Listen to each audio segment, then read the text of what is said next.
और शॉन और कैस्टर की भाई फुल लड़ाई होती है, टिश टिश टिशा, टिश टिश टिशा। और इसमें शॉन कैस्टर को ऐसा नॉकआउट करते हैं कि वो कोमा में चला जाता है। फिर हमें शॉन का घर दिखाए जाते हैं जहाँ पे उसकी एक बीवी होती है जो एक डॉक्टर है और एक बेटी होती है, और वो अपनी वाइफ को बताता है मैंने अपने बेटे के कातिल को आखिर पकड़ ही लिया, आज से हम अपनी जिंदगी बहुत खुशी से गुजारेंगे। लेकिन मूवी तो अभी स्टार्ट हुई है तो ये सब ऐसे कैसे। दूसरे दिन जब शॉन ऑफिस जाता है तो भाई सब बड़े खुश होते हैं कि आपने तो कैस्टर को पकड़ लिया, लेकिन इनकी हवा निकालती है एक फ्लॉपी। आज जिस जमाने की मूवी और जमाने में फ्लॉपी यूज होती थी, और उस फ्लॉपी के अंदर होती है इन्फॉर्मेशन कि हमारे पास तो एक जो लॉस एंजलिस को तबाह कर देगा। लेकिन ये कब और कैसे होगा ये उसमें नहीं होता। ये चाहते हैं छोटे भाई के पास कि अबे क्या बवासीर है, तुम लोग क्या करने वाले हो, लेकिन वो कुछ भी नहीं बताता। फिर वो कैस्टर की गर्लफ्रेंड को और उसके दोस्त को भी लेके आते हैं, लेकिन वो भी कुछ नहीं बताते। लेकिन उनको एक तारीख पता चलती है, 18 तारीख को कुछ होने वाला है। अब इनके पास दिन बहुत कम और फ्लॉपी में कुछ भी नहीं, तो करें क्या।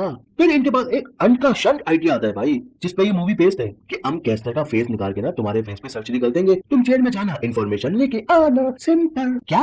अबे वापस बता। अबे सर्जरी करेंगे भाई जिसमें कैस्टर का फेस निकाल के शॉन के फेस पे लगाएंगे, जिससे सब समझेंगे यही कैस्टर है। साइंस ने बहुत तरक्की कर दी है, ऐसे चुटकी बचा के आराम से हो सकता है भाई।